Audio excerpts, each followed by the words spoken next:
Owamagbe Odighizuwa. That is the name of the man that we are going to be watching this afternoon in today's RSP Film Room. He is a defensive end at UCLA, and I am going to say Owamagbe Odighizuwa as many times as I can so that I don't screw up his last name. And this man that we're going to be watching is brought to you by courtesy of our guest today in the RSP Film Room, number 29, which is Draft Breakdown's John Owning. John is a terrific writer who is doing good work over there, doing analysis. I met John at Senior Bowl this year.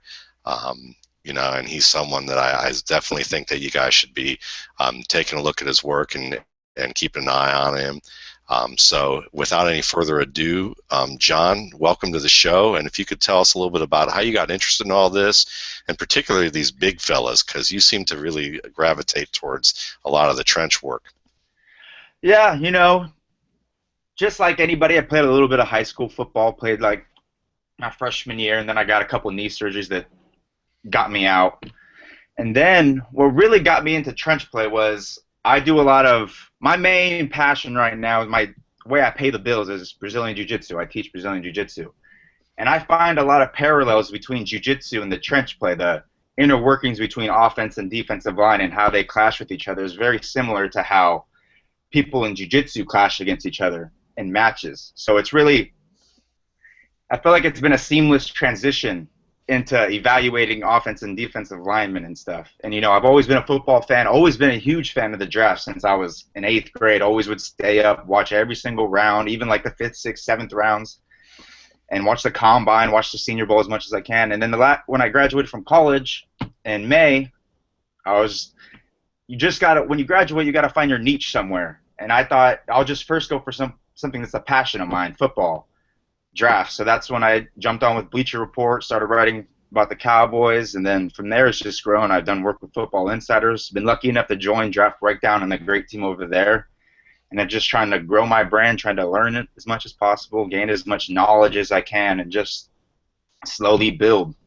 Yeah, and certainly, if you are part of this draft community where you're diehard enough to be watching an hour length of these RSP film rooms that we've been doing, and I definitely appreciate everyone who has been subscribing and following and giving good feedback to this experiment and process.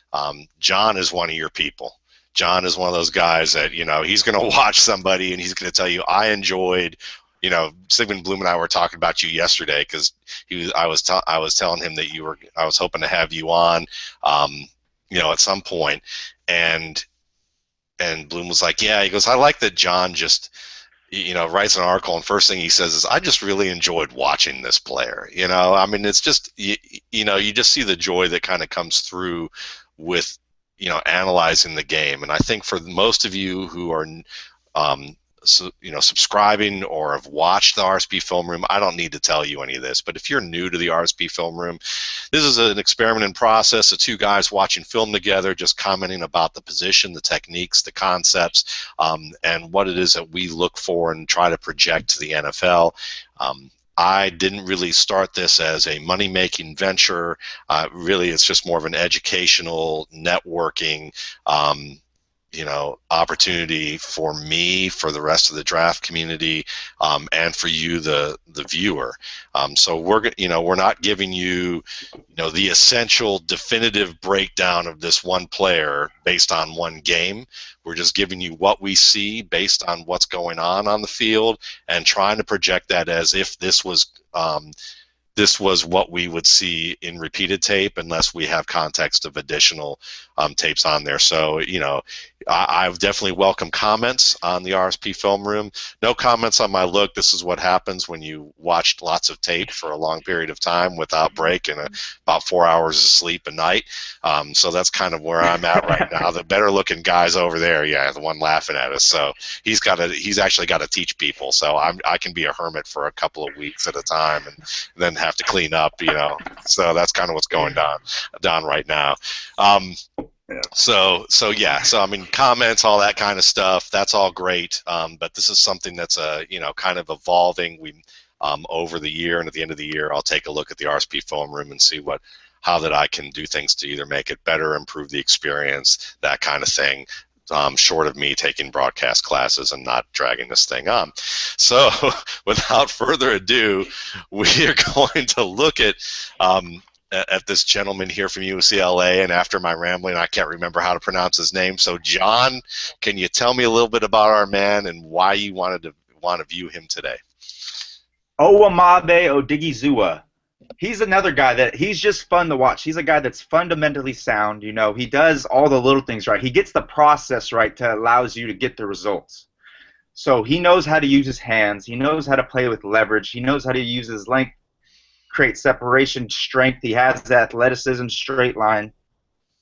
He's just one of those like underrated guys. He's not a guy that put up a ton of sacks, didn't put up a ton of numbers, but a lot of it is because of the scheme he's in UCLA. You know what I'm saying? And he's one of those guys that's going to be a lot more productive in the NFL than he was in college football, just because of usage, just putting him in a little bit of a wider alignment or playing him a little bit more inside a defensive tackle, either one.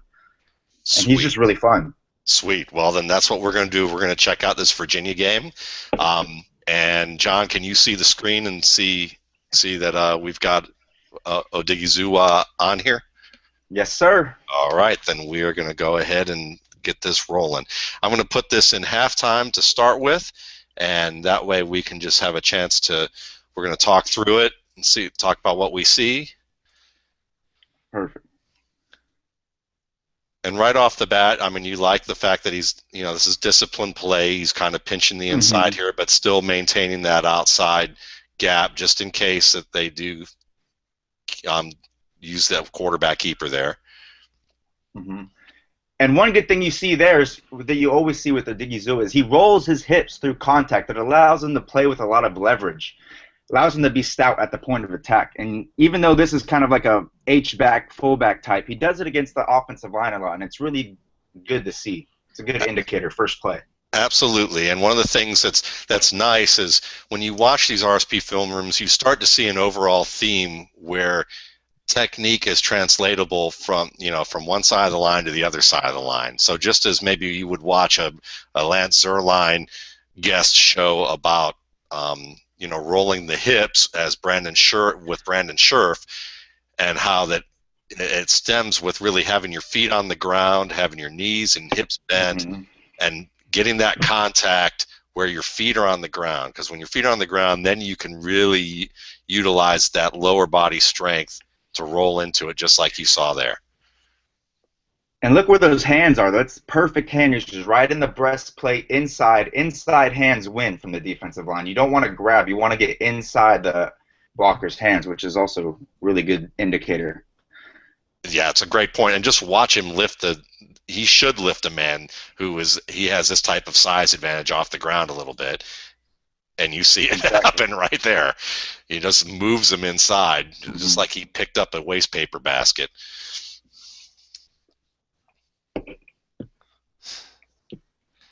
Not that this H-back's trash or anything, but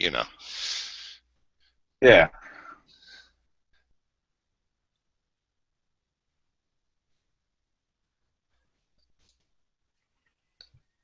And that's a disruptive play. That's a good disruptive play, I would think. Yeah. You get he gets the inside shoulder. He kind of reduces it inside. I like that a lot. It's a pretty good get off. I mean, he's not the fastest guy off the line, but he knows where he's going. He uses his body well to lean through there. Exactly. Just drives through, and this is disruptive. Yeah, maybe Kevin Parks, this running back here, is going to be able to spin off and get some yards, but you're playing your role here, and you're allowing your teammates, specifically a guy like Eric Kendricks, who I know John is a big fan. You should read his article about him, to make the play. Oh, yes. Yep. So UCLA slants their defensive line a lot. So go ahead. No, you go ahead. I was going to say, UCLA is a team, they slant their defensive line a lot. So one thing that really confused me at the beginning is when you see UCLA, they slant. Sometimes they call the wrong slant, and they slant their defensive line away from where the running back's running, and that can make it look like Odighizuwa or maybe the nose tackle's doing something wrong, hitting the wrong gap, but in actuality, it's the scheme that they're doing, which is kind of like something that you always say, context matters and how the play design matters to a play. Yeah. And when you have active linebackers like Jarrett, Miles Jack, and then you have Eric Yep. Kendricks, I mean, these are it just makes me laugh when I think of Anthony Barr, Miles Jack, and Eric Kendricks all in the same backfield last year.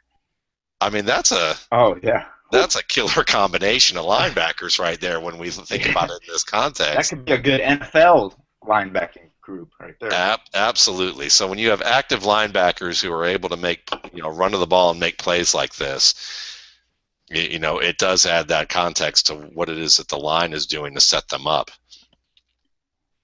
We're going to see it from this end, see if we see anything a little bit different here. Anything that you would say about handwork here? Is there anything that You would like to see him rip a little bit more. I feel like with that right hand, you see how it's kind of low. You like to see it get up towards the shoulder a little bit.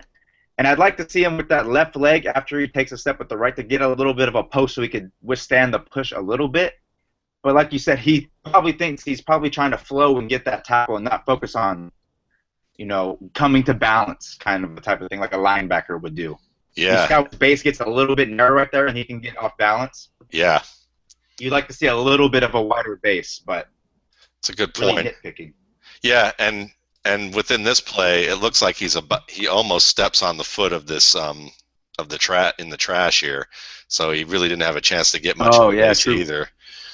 But that's great. Mm-hmm. That's a great analysis of what you're looking for ideally from technique because, again, I mean, it's about leverage and balance. There's so much intricate detail with these guys at the line. I mean, it Yeah. really is such a game within the game, and I think the more that you start to watch tape and gravitate away from the skill position players, you start to see. I mean, I see it with skill position players too, but you see so much. It's so much more emphasized the game within the game here.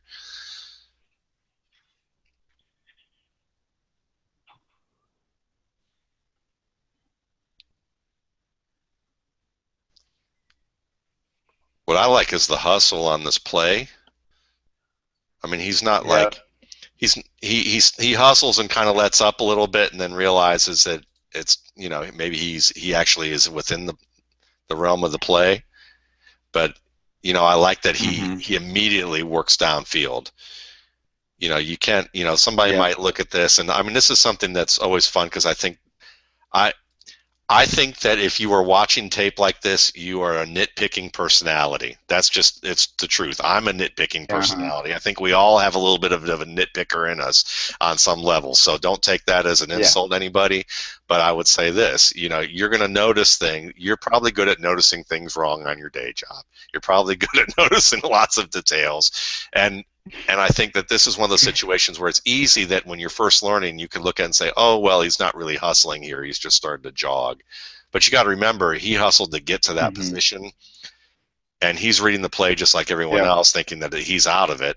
But once he thinks he's back in, he keeps pushing. So, it's not something I would ding a guy on. I'd actually reward him for like the effort that he's making thus far if I see this consistently.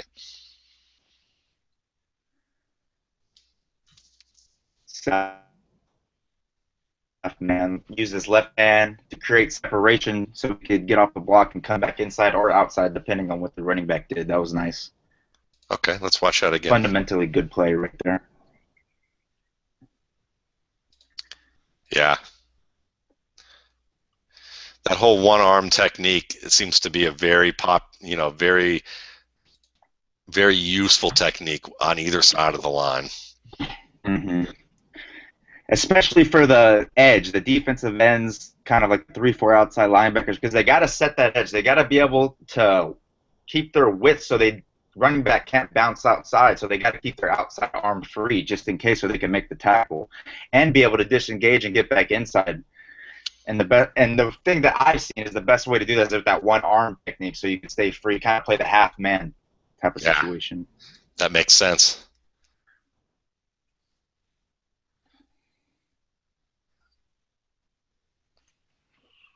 See, there's some hustle there again. Yeah. Sprinting back to around the ball. He's definitely in good shape. I mean, this is a fine-looking athlete here. Oh yeah, yes. Saw him at the Senior Bowl. He's insane. Just sculpted. Yeah, I mean, when I think of sculpted athletes, I mean, I think of guys like Justin Tuck definitely a sculpted guy. You know, who could play inside, outside on this. Now, you would love to see a guy ideally maybe bend a little bit more here, you know, and be able to run that hoop a little bit deeper here. But you see evidence of him having some of that flexibility. Yeah. The problem he's had 2 hip surgeries the 2 years prior to this.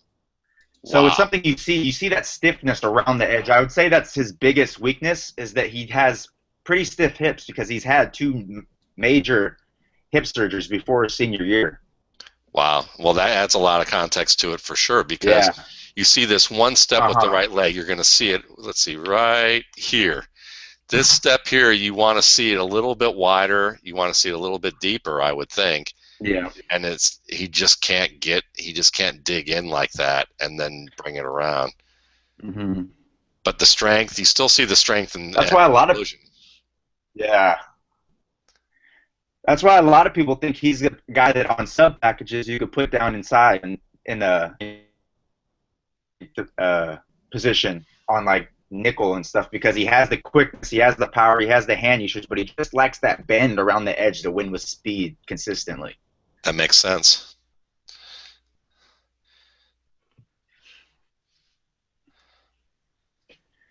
Another thing I really like him is his stance. He's really coiled. He's like a snake getting ready to pounce, and he has a really good low stance, nice low hips, good ankle fusion and stuff. Just looks good too. Yeah. And, you know, I mean, look, I mean, he gets the man 2 yards into the backfield here. Trade separation. Yeah. And gets the wrap. I mean, that's exactly what you want right there. Yeah. And it's funny when you talked about moving him around. I mean, like, I wouldn't compare him to Justin Tuck, like, athlete to athlete, but when you think about Tuck being used inside, outside, you can kind of see that function with our man here. Yep.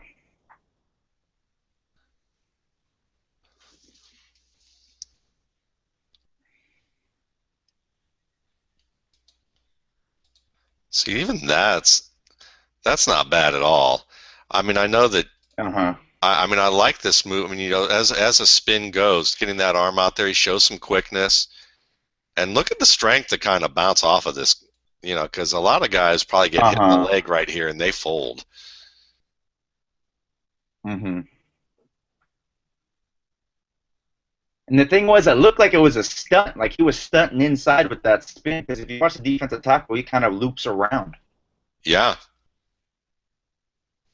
Yep. And then it just turns into a traffic jam. Yeah. And it was also, it's a quick pass, so you're not going to get much pressure on a one-step drop from a shotgun. No. So this is more of probably a read from the offense, anticipating what they have going on here and just wanting to get it out quick.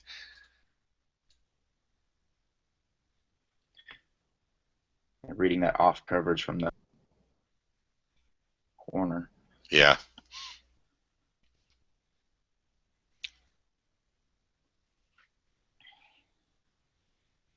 There's a nice get off. Yeah, for sure. And kind of one arm just to kind of continue to keep the edge man, that left tackle, pushed back a little bit. When you got the strike, he's got the leverage there. He walks him back with one arm, basically. That is nice. And look, he does. Yep. That's the play right there. That's the play. Yeah. That's beautiful. Yeah. So I mean, And another thing that's good about Odighizuwa is his legs keep driving through contact. A lot of things you see with ailment. They kind of stick to the block, and their leg drive kind of withers and stops. So Odighizuwa keeps driving. You see there, he's engaged, but then he uses his arm to extend, create that separation that you need from a defensive line, and he keeps pursuing that outside shoulder. Yeah, yeah, it's fantastic work, and it's one of those things that the top ends that we see oftentimes are guys who are able to multitask within what they're doing. You know, he's able to read what he needs to do next to get this quarterback. He's thinking ahead. It's kind of like a running back or a ball carrier with good vision. He's got good vision. He takes care of what he has to here, knows that his next step is, I can get to this quarterback. I know what I'm going to be able to do next if I just, keep maintaining the course here. So he's already getting ready here to make that play. I mean, and this was from yards away. He saw it. You can tell that conceptually he's like, I've got this right there. I mean, we're talking 3 yards away, which is a mile away for really, if you're talking about line play. He's a mile away and knows this is coming. Mm-hmm. Yeah, that's one of the fun plays I've seen today. Yeah, it's a nice plays aces, as I would like to say. There aces you go. All around. Aces all around. That's right. Sweet. Now we'll get the glamour shot close up. Here we go.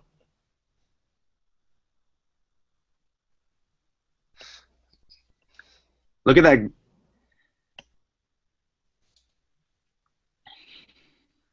What were you saying? You said look at what? I was just saying, look at this get off. Look at those first 3 steps. Those first 3 steps put him in position to win. Yeah. 1, 2, 3, and he's already about 2.5 yards into the backfield and has the edge. Because you see, I mean, even there, he's so far inside this defender or outside to the outside shoulder that his inside arm is already in the breastplate in the middle of it. Yeah. And that inside hand is what allows him to win, because it allows that sideways separation to get that other arm around. Yeah. And use his length, because he's a very long player too. And we're not talking about an offensive lineman who has opened that gate too far just yet either. I mean, not yet. No, he was trying to play that well. I mean, this was decent technique by the tackle, I would say. It was just just better athleticism and better play from Odighizuwa. Mm-hmm. Yeah.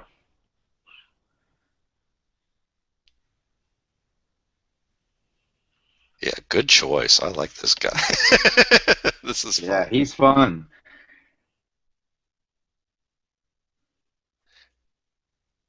Another nice get off there. You see how fast he got off compared to everybody else. Drove the guy back into the quarterback. Yeah. And another example of using that leg drive at contact to drive them back. He doesn't stop. He doesn't stay glued. Yes. He doesn't have stiff feet. Doesn't stay. Let's see if he brings his hips. I'm guessing he does. Yep, you see that. You see those hips and that extension to get that initial momentum, to create that momentum of the lineman going backwards. Yeah, that's great. Right there, you see that? Yeah. And again, when he's kind of, I would call this kind of like the defender's nose for the end zone. This is the nose for the quarterback right here. Mm-hmm.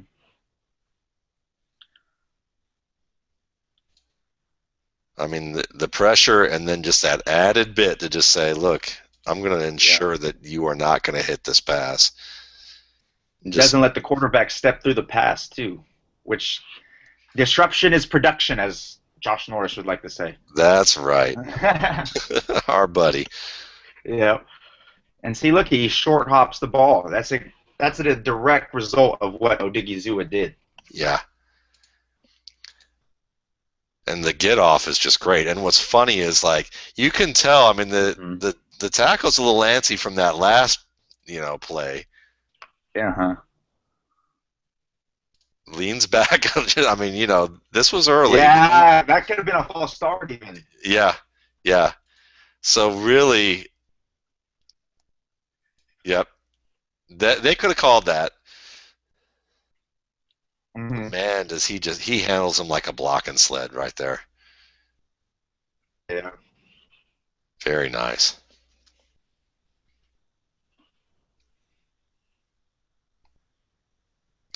So how much does Odighizuwa weigh?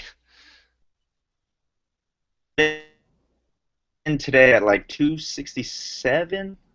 I got it right here. Let me look. Yeah, 267.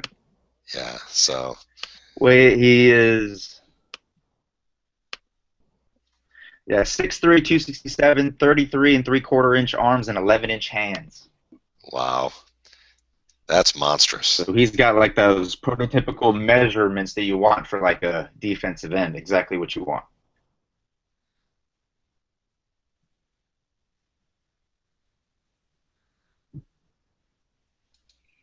Man, Again, yeah, again, he uses that and look how he has fast hands. His hands are into the lineman first, which is also a great indicator of who's going to win a battle. yeah. The aggressor in most cases, no matter you're on offense or defense, if you're the first to Uh-huh. make contact, you are in control most of the time. Look at that.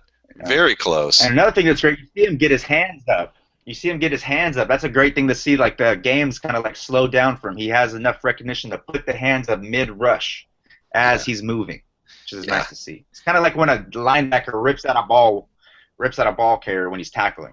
yeah. I mean, the last 3 to 5 Nice to plays see. we've seen lots of him understanding what that next step is, getting his hands ready, being disruptive with his hands as well as what he's doing in front of him with the movable object that he's moving. And now the teams have now they've got him on. Now they've Yeah. got a double team applied to him already by the half. They're like, we've had enough of this. We need to keep somebody inside. And one good part about that play, if you back it up, if you watch it, the offensive lineman tries to quick set him inside. He takes a quick inside step, and you can see Odighizuwa sees that. So with his left arms, he tries to do that little swipe move to go to win to the outside. It's a good little recognition there that you see from like NFL pass rushers a lot. You see how he takes that quick inside Yeah, step, and then Odighizuwa tries to use his momentum going inside to come outside. very good point. Here comes the step. There's the step inside. Here comes that swipe. He Hmm. tries. He's got the arm coming over the Yeah, top as if he wants to. Just doesn't happen. But it's again like you're saying yeah. the It's guy. good recognition. Yes, yes. He's a smart player. He's definitely you definitely see what he's thinking, and what he's thinking it's the right stuff. Exactly. You could see the football intelligence, the FBI That's on him. right. There's a rip. There you go. That's a nice rip right there. Doesn't got the bend to get that corner though. That's the only problem he has. Yeah. See, that's a play like if you had Randy Gregory or like a Eli Harold type, they're gonna bend that corner. They're gonna get around that and probably quarterback. But Odighizuwa, because of those hip surgeries, he just can't do it right now. Yep, that's very He just true. doesn't have the flexibility. Now I'll add a counter argument to this. I don't know about Mhm. Eli Harold because I haven't seen Eli Harold, but I have seen Randy Gregory, and he's been on this show. He's been the focus of this show, and I Yeah, would last. say I have yet to see Randy Gregory perform a rip move. Yeah, this is true. This is Rand, true. Randy Gregory would get right here and then decide to like use that chop move and try Yeah. and move inside. Well, he wouldn't be right here Hmm. at that point, but yeah, if Randy Gregory can develop this kind of move that we got here from Uh-huh. Odighizuwa, he's going to be one dangerous man. Yep. I totally agree. So while we're at it, so it is combine, as Charles Robinson of Yahoo Sports joked around just before we got on here, which was why I was a little late with you. Is I wrote to everybody on Twitter. It would be nice while we're watching these 40 times with tight ends to maybe give some context to past pros who have performed well or not so well in the 40 or whatever their times were. It might be kind of a fun way to do this and get rid of some of the overreaction that some of our Twitter community will complain about comes with the 40. And Charles Robinson joked with me that I was tweet shaming people about the 40, about the 40 time. So I thought that was great. But speaking of which, when you look at a guy like Randy Gregory, where he got weighed in at 218 and he was in, the 225, 230 range apparently when he was playing, as someone who won, you train people in athletic endeavors really, and as a martial artist. Yeah. You're also a guy who's, in that age range at this time, of a lot of these athletes. From what I remember, 15 pounds isn't really that much. Oh, no. I'll give you an example of just from my jiu-jitsu, experience. About a year and a half ago, there was a tournament in Vegas that I did. Preparing for it 3 weeks out, I was 205 pounds, and I had to get to 188. Got there easily, dropped the weight quick. And it wasn't like I was really dehydrating myself. I was just working out more, eating a little bit less, eating right, dropped the weight quick. By the end of the next 2 weeks, when I started getting back on my lifting program, started eating more like fatty foods and more carbohydrates, I got back up to 203. So in like a 3.5 week period, I went down 20 pounds and got back up 20 pounds. Yeah. Without going super. It's not that difficult to gain and lose weight. Yeah. And once you get older, it gets really hard. Like some of the guys that I train with that are like late 20s, early 30s, they get really, for dropping 4 pounds is hard. Gaining 4 pounds is hard of muscle, of good muscle. Of course, anybody could put on like fat really quick. Yeah. Just go to McDonald's, but. But yeah, it's a good reminder. It's a good reminder. I used to tell people, the joke I have is, I'm 45 years old, so I think about the idea of when I was in my mid-20s. I always remember when I hear about this whole weight thing because I'm in my mid-20s, I go, okay, well, I live in Georgia, so it's like I'm going to go play basketball in 95-degree weather, 100-degree weather, play full court for a couple hours. Then I'm going to go, and eat dinner, and then, what, this whole plate of brownies looks pretty good. Let me just go ahead and eat the whole plate. And I lose like 3 pounds because, I drank water, but, I've worked out all day and was out in the sun and all that. I do that now at 45, besides the fact that I probably hurt myself and get heat stroke. I'd eat the brownies, have indigestion, and gain 5 pounds. So, it's just a big difference about metabolism and the age in your athleticism. So yeah, 20 pounds isn't a big deal. It's a little over scrutinized. Yeah. And to give some context, supposedly he regularly played at 225 at Nebraska, and then he came into training at 218, but now he's back up to 235 is what he weighed in today. See, there you go. And supposedly he was 242 at his highest during camp, but he just got sick and lost 7 pounds. So, that makes sense. That makes total sense. You just have to remember, and I think that's the problem sometimes, is a lot of the people who are tweeting this are my age, and they're thinking, holy cow, 20 pounds, that's a lot. Yeah. That's nothing. That's like Vic Beasley. He put on 10 pounds since the season. Yeah. The season's been 2 months over. 10 pounds easy. Bam. Look at those active hands one more time, and we got another rip. And this time, I think it's a different rip. Yep. Just love what I see from his hands. Yeah. He's fun. He's just a joy. He's one of those ones when you're going through the doldrums of watching tape, watching the late round guys, the guys that don't have everything put together. Throw on a Odighizuwa tape, and you'll just have a lot of fun. Get excited about what you see. Yeah, look at this. He's got. If Randy Gregory's a top pick and he's got a vocabulary of one move and then maybe flashes of another one or two, we've already seen like 3 moves out of Odighizuwa, and it's not even the first half. Yeah. And this time the spin move works. Yeah. And I mean, talk about the quality of competition here, because I'm sure that, our astute listeners and viewers who are going to come and watch this are going to go, well, he's playing this Virginia left tackle. What do we know about this Virginia left tackle? Is there anything that you would say, I mean, is the level of competition that poor, or are we looking at? He's not a top left. He's not going to be like a top guy, but he's not incompetent. He's not like somebody that you would.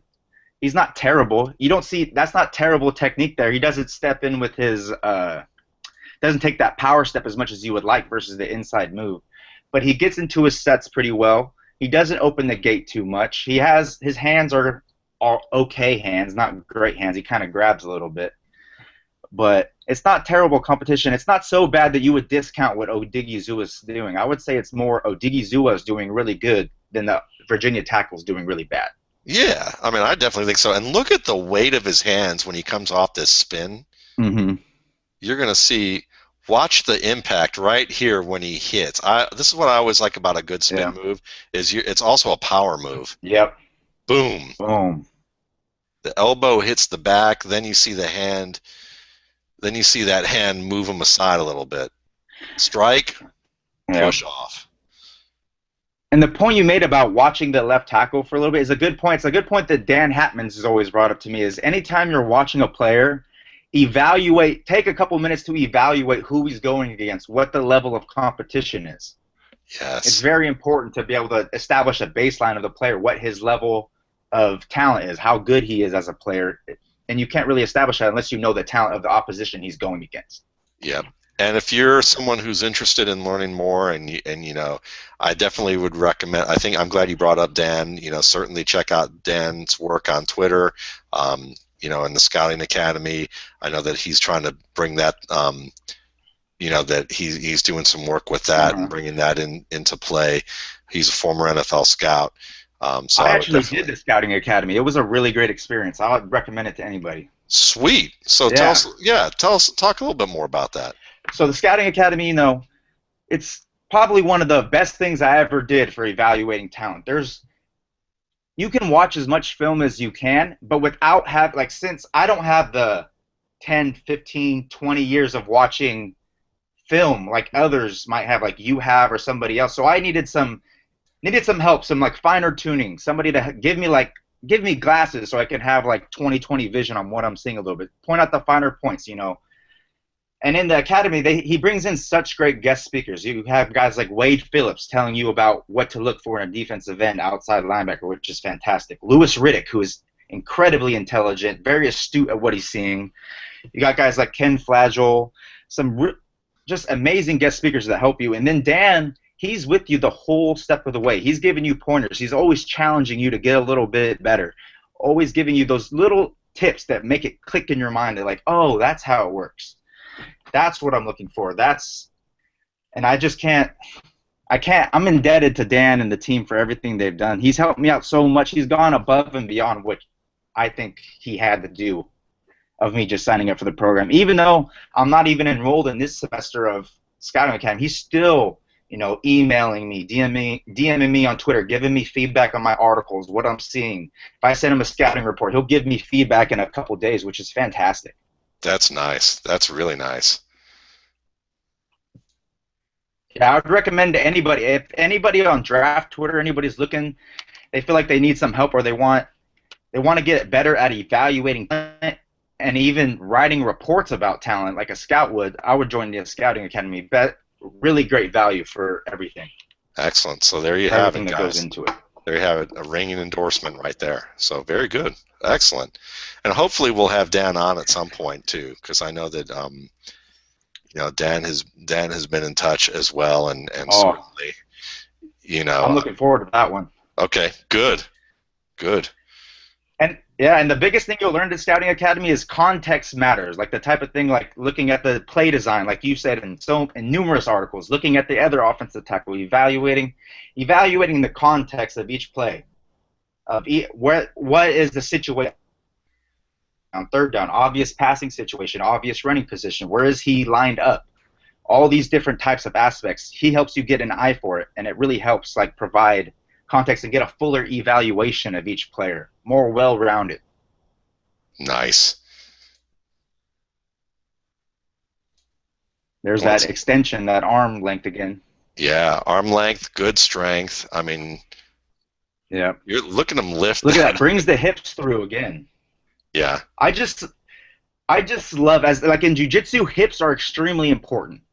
What you do with your hips creates so much, whether you're on bottom or top, what you're going to do. You could tell a lot by a person by how they use their hips. It's the same with the defense and offensive line. You see him roll that hips and he's going to generate so much power. He has to create movement. Even if his hands are off, he's going to create movement just with the power of his hips. yeah. And let's talk. We're going to Which talk is about. why the bench press is overrated. Yes, yes, amen. And it really is. And it's one of those things too that we talked about this last week with Kyle Posey in the RSP Film Room on Tyler Lockett. But I'm so glad you brought up about the importance of the hips, because really anything you do athletically in many sports, the hips are the most important thing. You watch the hips when you guard a player, because if you're a cornerback, you want to watch the hips of the player to make sure where he's really going to change direction. Just like basketball, you do the same thing when you're guarding a player. It's also about where you get your flexibility with, how you change direction as a running back. You know, it's in your hips more than it is anything else. It's how you translate that power. It's why Darren McFadden is never going to be a great power runner, because he does not know how to translate all that wonderful speed and natural strength.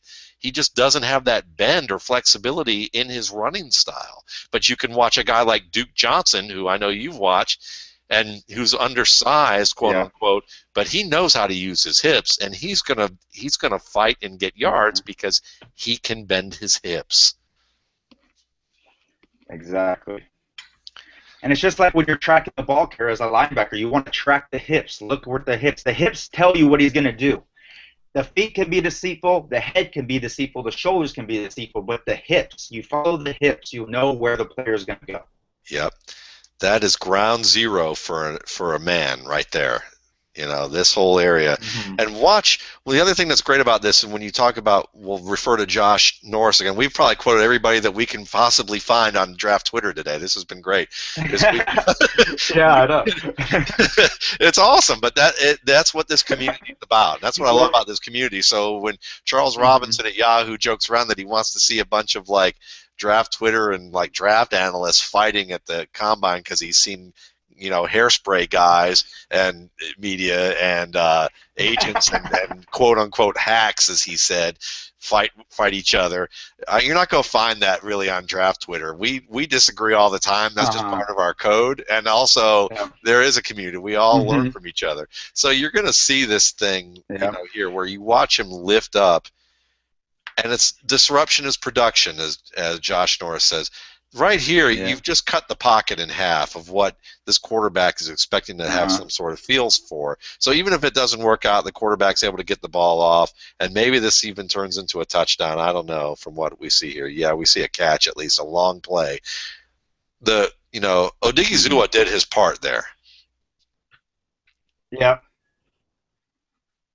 Exactly. See, that one, he got around the edge good. The defensive tackles didn't stay in their pass rush lanes on that one. Yeah. They got too wide. Up in the center. Get a little scramble action.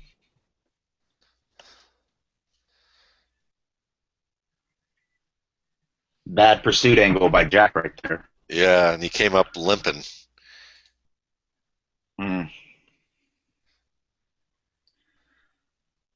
It's one of those things you wonder, is he limping because it hurts or because he's mad he got outrun by a quarterback? That's a good point. Can we diagnose Miles Jack on this? Yeah. I don't know. He was already pulling up a little bit there, but you know what? He's a smart dude. Maybe that was what it was.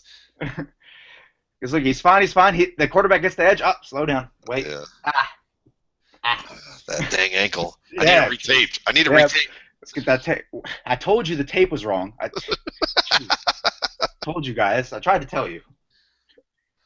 By the way, folks, Jack will definitely be in coming RSP film rooms. The guy is a young stud, but he's got a couple years of seasoning left in him, possibly.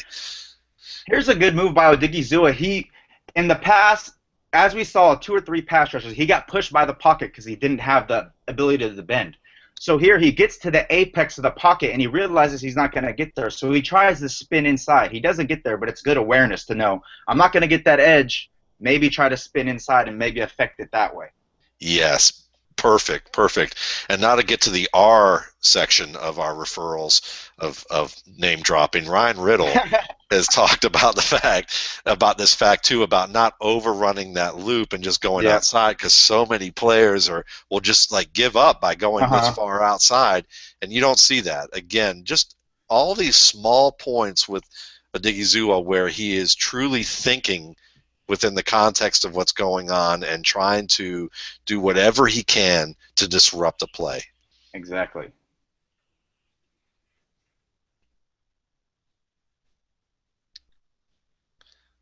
Hold stout at the point of attack against a tight end, but you expect him to do that. That's more of an expected result. Yeah. How is Odighizuwa against the run from what you've seen? Oh, runs better than his pass rushing, in my opinion. If you watch the USC game, he makes some spectacular defenses against the run on goal line, and on like 4th and short, he drives the tackle back 2 yards and makes a stop. It's really, really fantastic. Well, definitely, guys, if you have a chance to check this out on Draft Breakdown, I would recommend that then. Because, wow. Now, where's he projected in this? Because you were talking about late round guys and then go watch Odighizuwa, but where's he projected in the draft right now? He's a late first, early second to mid-second type of guy. He's a guy that people didn't catch on quick because he doesn't have the stats. When you go on collegefootballstats.com or whatever it is, you're not going to see him on the top 50 of sacks or tackles for loss.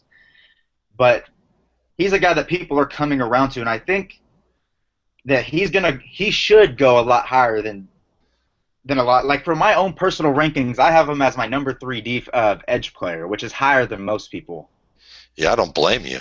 Yeah, because you see everything you want. The only thing he lacks is that bend to win the edge consistently. Yeah, and this is a perfect play that probably shows you his greatest weakness coming up. Because look how wide the gate opens here. This is like right here. Come on in. You know, is that a come different tackle? Has 50 always been the tackle? No, this is a different guy. Yeah. He looks like a guard. Yeah. Moved over to tackle, but I don't know who he is. But he opens up that gate like just super come quick, on in. And then look at this is the best you're going to see Odighizuwa bend his hips probably in this game, and it's still not enough. Right here. Yep. You see, he doesn't create that type of an angle that you would like to see. That acute angle between the ankle, hips, and the ground. Yes. And that acute angle would come with this step. Yeah, exactly. Coming right about over here. It needs to almost cross where his right plant foot is right now. And it comes out, but he's not able to lean into it nearly as much. He has to become linear to get going. Has to become straight up and down kind of to keep his momentum going. Like right there, he comes straight up. Yep. Still good pressure. Yeah, still good play. I'll take it. But as you said, we have nitpicking personalities. Yeah. Now here's a play. He's playing inside that 4-eye technique that you're not going to see much in the NFL at the defensive end. It's kind of eliminating the outside pass rush here. So there's no way he's going to be able to loop around. So now it's just waiting for a double team, basically, when you're lined up that inside from a defensive end position. Not bad burst, though. I mean, he doesn't catch the quarterback. He's very quick, and he has upfield burst. He's good. He's a good athlete for his size and for the position. It's just, like I've said 100 times, it's just that hip flexibility is what he doesn't have. That's the only thing. Yes, you see it there again. Yeah. But then he still affected the play. He still got around the quarterback. You like to see that almost on nearly every pass rush, he's near the quarterback, where he lines up in a prototypical pro-style alignment. Yep. He's got cake, he's got icing, he just doesn't have the candle. Exactly. And see, he's using that one arm again, which is Yeah. really good to see. Yeah, I love watching players like this. I mean, because Hmm. there's just so, if you're going to talk about integrated technique, this is an example of a guy who just integrates so many different concepts into a play.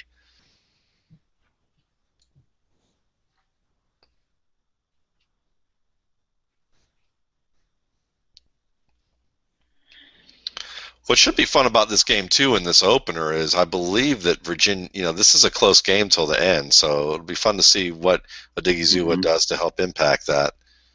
See, that was a screen. I was gonna say a nice little hand fight, but it was a screen. Yeah. Never mind. Man, I love Eric Kendricks. Ugh, Yeah, so he's I'm going to let fantastic. you do this because my buddy Gene Bramwell's going to be on this show for the first time, and I've been trying to get him on for weeks. Hmm. So he says I want to do Eric Kendricks. That's who I want to do on my list. So I knew that when I invited you on that Hmm. he would probably have been your first choice. Um, but I want to Yep. give you a chance to talk a little about Eric Kendricks right here, and just in general. But why it is you like him so much? First, he reads the first thing you want to see from linebackers: instincts. Do they key and diagnose? Do they read their keys? Eric Kendricks lines up inside linebacker for the UCLA. So you want to see him read through the guard into the backfield, and he does that phenomenally right there.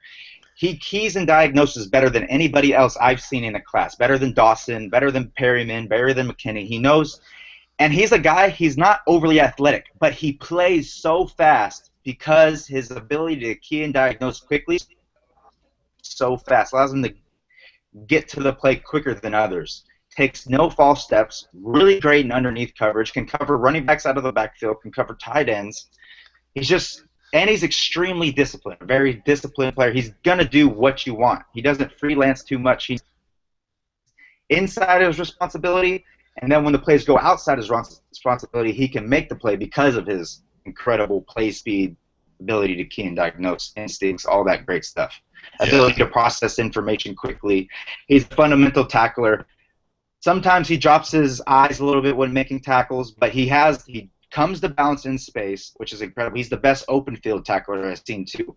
I don't think I've seen him really get duped out of his shoes, get Tony Romo, Alex Ogletree yet. He's Right. really just every game I watch of him, I'm just like sitting there in awe. Like this is what a linebacker's supposed to look like. This is a great linebacker. And if you're someone who's new to the defensive side of the ball and you need, I'm sorry, go ahead. No, no, I wasn't saying anything. Go ahead. Oh, okay. If you're new to the defensive side of the ball and you're trying to get familiar with watching tape of guys, this is kind of where I'm at. I mean, like I certainly have watched my guys, but I haven't really scouted them or really studied them in depth on tape. So this has been really a fun experience to get a chance to talk to guys like John and Ryan and Alex Brown and folks like that. But it adds to, I come from it from an offensive standpoint, so I often find translatable, you know, ways of looking at players.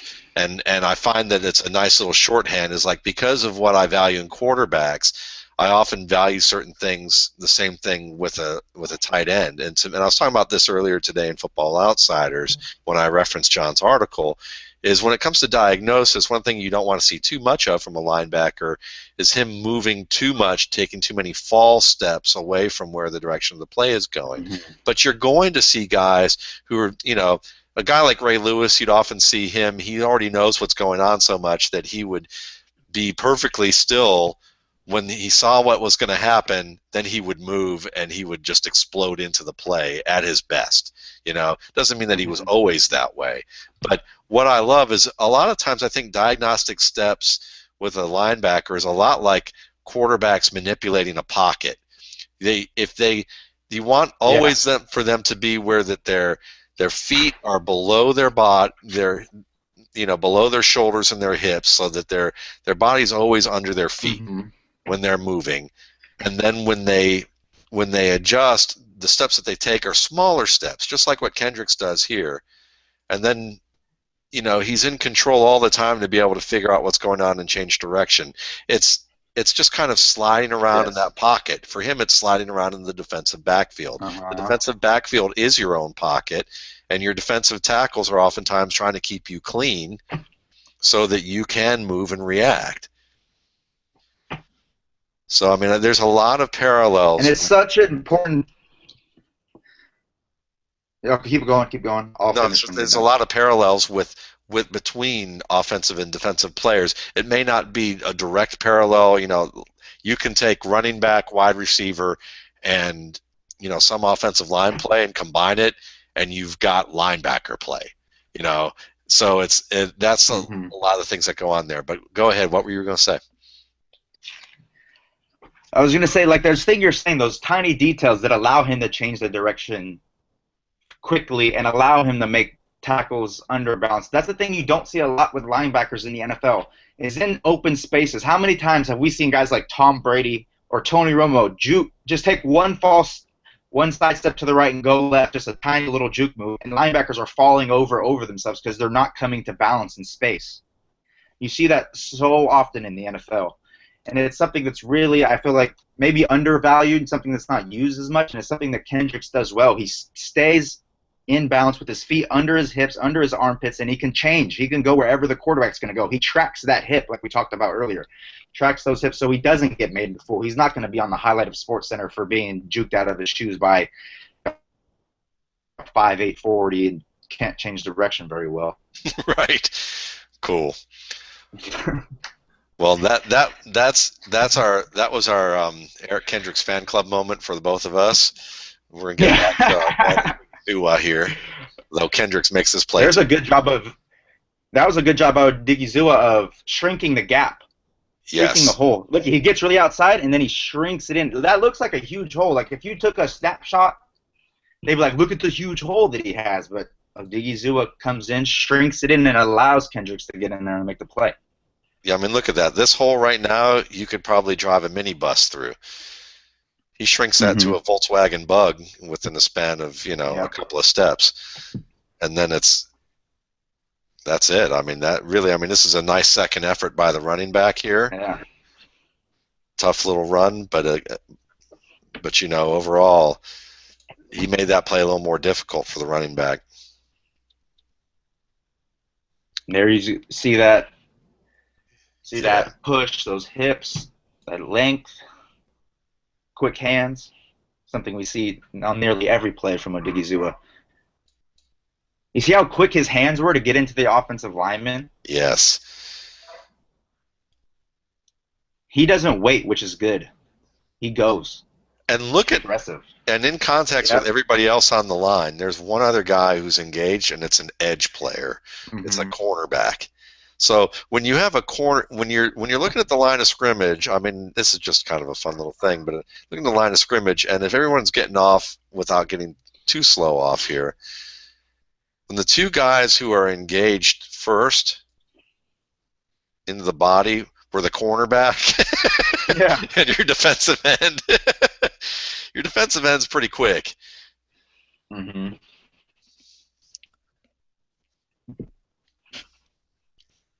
You expect your cornerback to get his hands in quick to a wide receiver. Nice little move there. Yeah.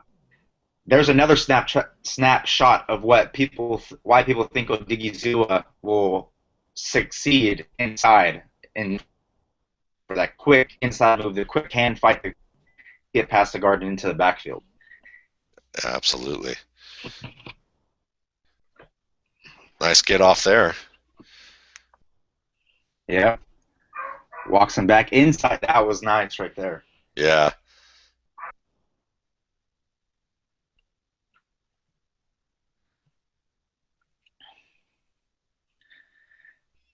That one was a good job of disguising his outside rush. He made it look like he was coming with the outside rush the whole time. It looked the same as all of his outside rushes that didn't come inside. You want to see with defensive ends. When they're doing their outside rush, you want it to look similar every time so the offensive lineman doesn't get a beat on what they're going to do. You want them to have a similar get-off every time. So then they can hit that inside move like that. Because you see the offensive line, he's expecting him to try to beat him outside like he's done all game. Good point. It's like a wide receiver's route. Exactly. I was just about to make that parallel.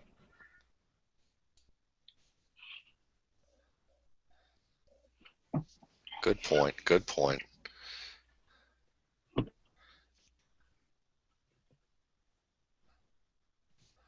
right, let's watch this next play here. There we go.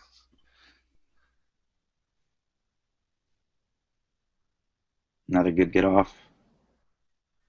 Yeah. Pushes him back again. He's disrupting every single. He's getting disruption on every play. Yeah. But if you look at the stat sheet, what does the stat sheet say? Doesn't really. Does he? He doesn't have a sack yet. Has what? 2 tackles? Yeah. Maybe a tip pass. If you just look at the box. Yeah. If you look at the box score, you're gonna. Odighizuwa, where was he today? Causing disruption the whole game. Yeah. The offensive tackle and quarterback could tell you where he was all day. Yeah, they know. They know.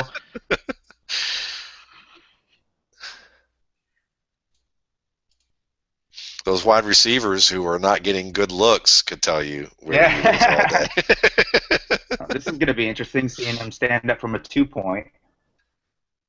There you go. That was a nice job with his hands right there to beat the tackle. Yeah. You could see they had 3 offensive people, all with their heads on Odighizuwa. Look at you got the running back coming across, looking at Odighi. You got the H back, and you got the tackle, all watching Odighizuwa on that play.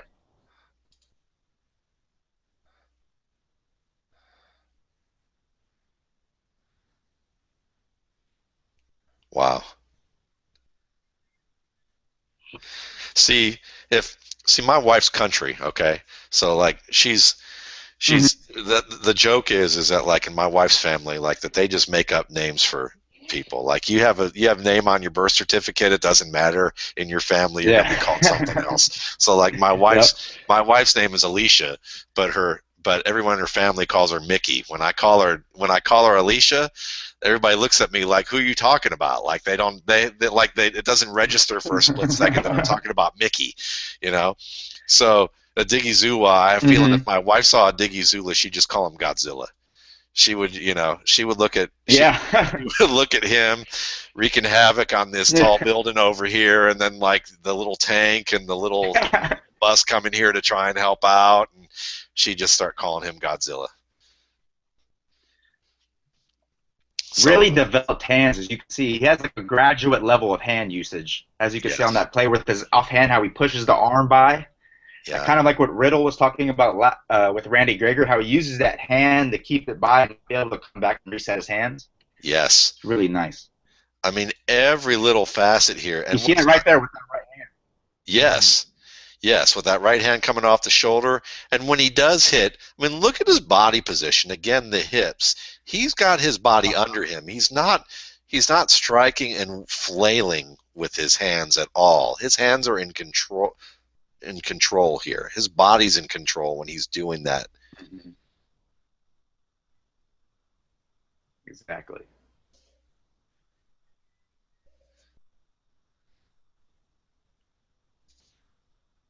It's fantastic stuff. Yeah. Fun.